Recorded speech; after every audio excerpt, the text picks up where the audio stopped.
Je m'appelle Jean-Charles Bourquin. Je suis calqué le 10e Lila Avatara de Vishnu.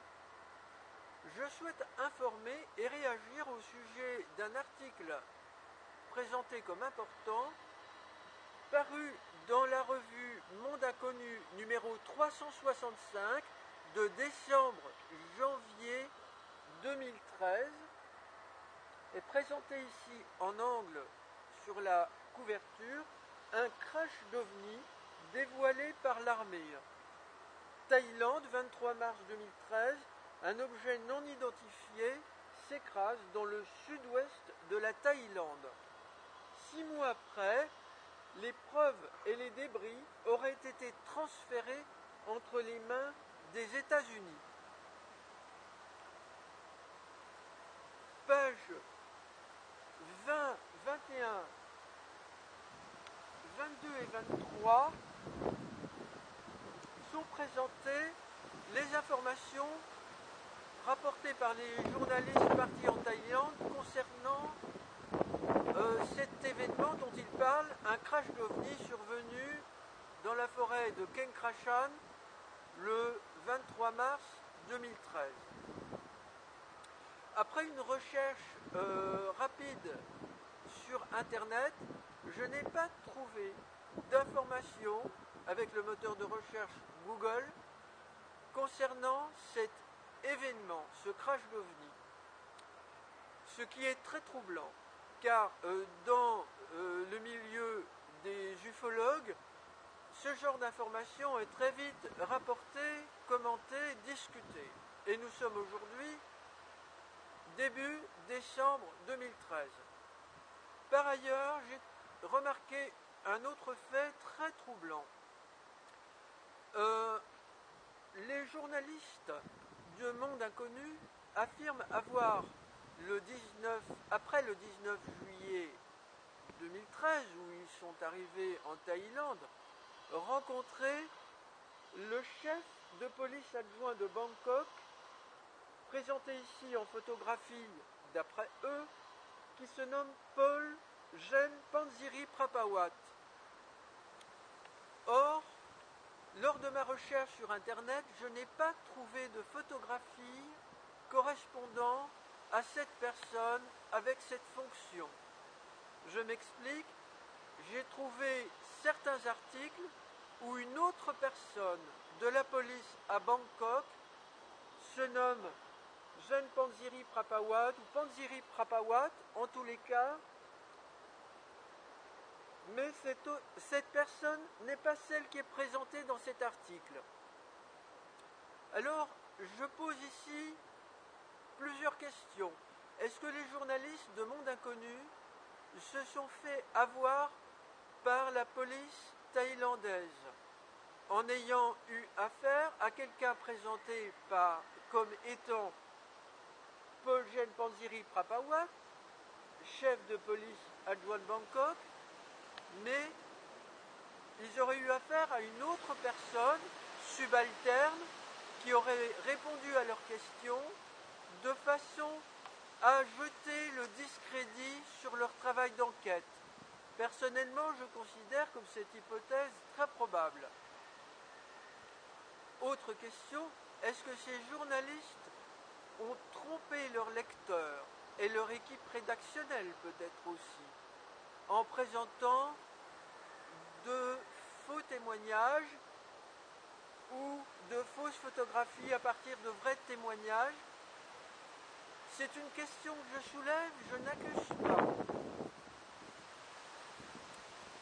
Il est très important que les journalistes dans ces revues, qui ont le courage de présenter à la population des informations d'excellente qualité, des vrais témoignages, recoupent l'information autant qu'il leur est possible. La situation est déjà assez compliquée comme cela. Il ne faut pas provoquer de confusion dans les esprits de leurs lecteurs. Je voudrais dire qu'il est question ici d'un OVNI qui se serait écrasé en Thaïlande et qui aurait été récupéré par une puissance étrangère nommé en couverture ici les États-Unis d'Amérique. Si tel est le cas, c'est extrêmement grave. En tous les cas, concernant le crash de Roswell rapporté en juillet 1947, il y a de très forts soupçons de rétro-ingénierie pratiquée par des techniciens, chercheurs, ingénieurs américains sur les objets d'origine extraterrestre récupérés à Roswell. Je condamne personnellement de telles recherches. Il faut impérativement, par respect de l'humanité, que les pays qui sont en possession d'objets volants extraterrestres récupérés présentent ces preuves matérielles à la population mondiale et les informent de ce qu'elles ont trouvé. L'humanité a le droit de savoir, c'est un devoir de l'informer.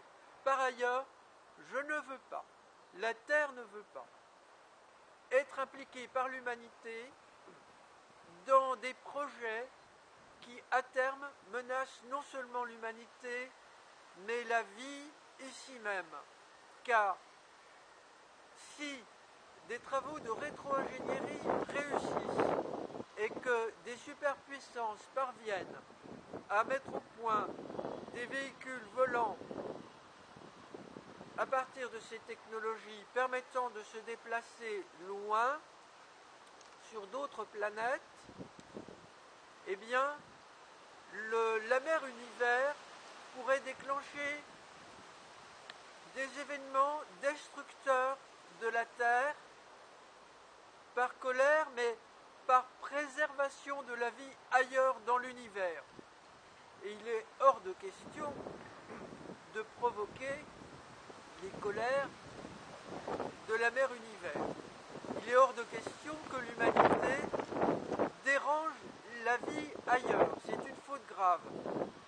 Il n'y a qu'une voie pour notre bonheur, elle est ici, c'est l'épanouissement de l'humanité sur la Terre et l'épanouissement de la vie dans l'univers, car une humanité qui s'épanouit spirituellement, elle contribue aussi à l'épanouissement de la vie dans l'univers.